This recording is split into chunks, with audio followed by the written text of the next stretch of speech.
Bonjour mes amis, hi guys, it's late April 2025 and I'm back in the streets of Mongkok, Hong Kong for a bit of window shopping. I will put the name of the streets at the bottom so you can follow where I am and retrace my steps. I'm gonna try to show you something a bit different than Rolex. Half of the windows or more are always Rolex heavy in all those dealers' windows, which shows there is no shortage at all, and there's a Rolex for everyone at different price points, and maybe something a bit smaller, something different than usual. After all, they are all an Oyster perpetual, so it's kind of like always the same thing. Prices are softening sometimes. You'll see the Starbucks getting closer and closer to the retail, especially if you buy them used. The Mark 1 in particular, Mark 2 maybe commands a little bit more just because it will be a bit more fresh. I also look for some new old stocks. There's tons of Tudors, but sometimes something interesting like this Renaissance, too expensive though, this Kintoshi there. Pretty nice. Some cool dials though on some Rolex, so you can still show some individuality. Harboring mono pusher, very nice as well.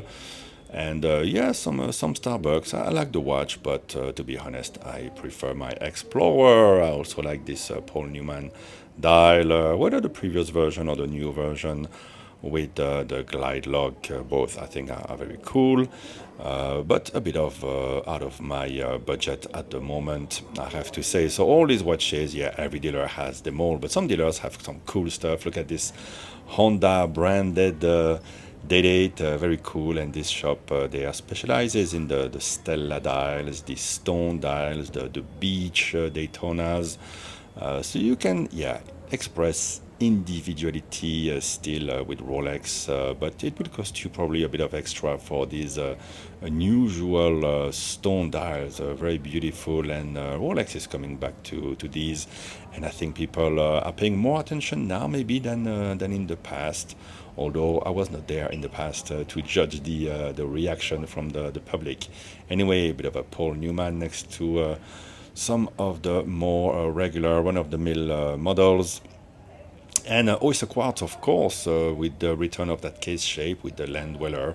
So there's still, I guess, a very low prices.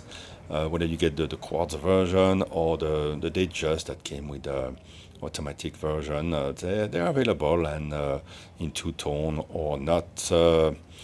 They're a bit in, yeah, a few dealers are showing these, so maybe something interesting if the land dweller doesn't really do it for you.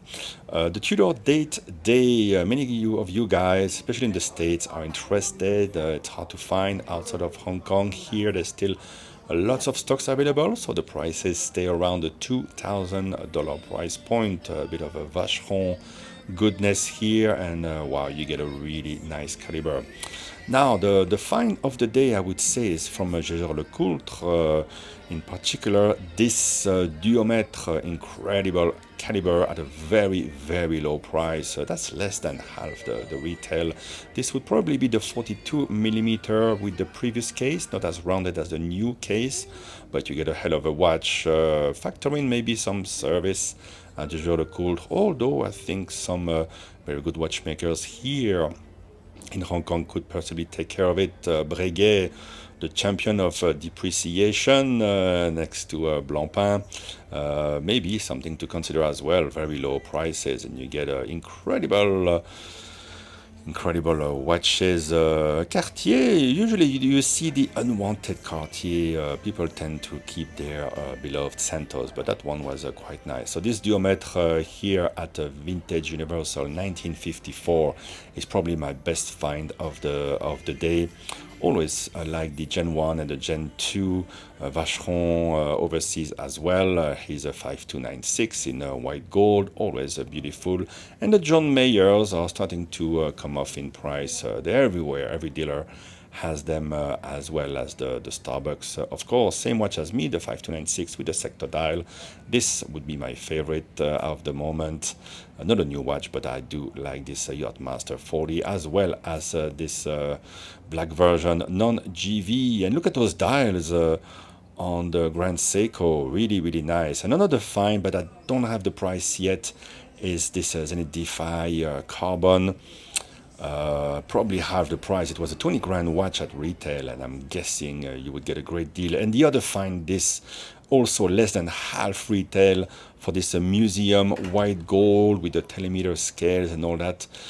You can still find them at the Omega boutique sometimes. Limited editions, museum white gold that retails for 150,000 Hong Kong, and a beautiful vintage Rolex as well. James Bond is in the house next to some vintage Tudor, so you can also express some difference and at a very low price with those watches, and people will be interested, and you can make beautiful photography on Instagram with the older versions of the beloved Tudor Prince models, and more of the latest versions before they discontinued of the date day. And sometimes it's fun just to find the unusual dials like this tuxedo Rolex, good price, I would say, 36 millimeter, and this Tudor has an unusual salmon dial, not very common to see. I quite like it, and this is also an unusual model. Why not? Something that people don't look at, and the price is so low. Why not? Just have a bit of fun and pick up one of these while you're in Mongkok. Yeah, Blancpain and Breguet always in abundance.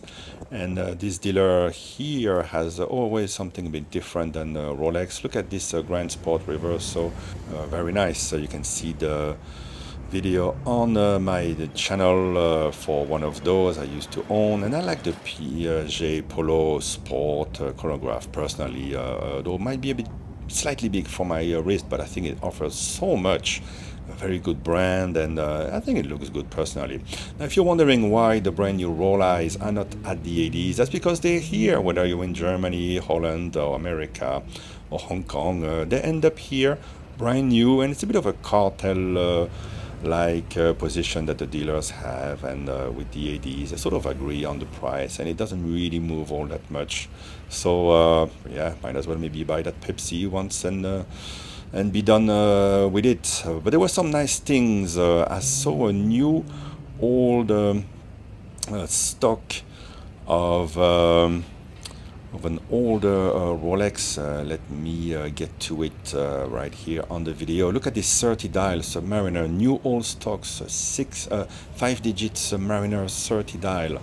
Very interesting to find something like that. Although new old stock, you will be scared to wear it. And now look next to it at the two bluesies, both tritium, but the one on the left looked like it was baked under the sun. And look at those indices and the purple dial. And the price is really low. I'm smelling a rat. Did somebody repaint the hands and the indices, or is it genuine? Genuine, but it looks amazing. This is the type of watch you would see in an auction at Phillips Auctions, for example. So, yeah, if you look around, you do find in the sea of Rolex something interesting. On 5 streets at the Portat, lots of punters around. So, I was running out of battery, so I had to do a few shots only. The new burgundy Tudor, yeah, a few pictures here to end the video. The Celebration dial is still around. It's been discontinued.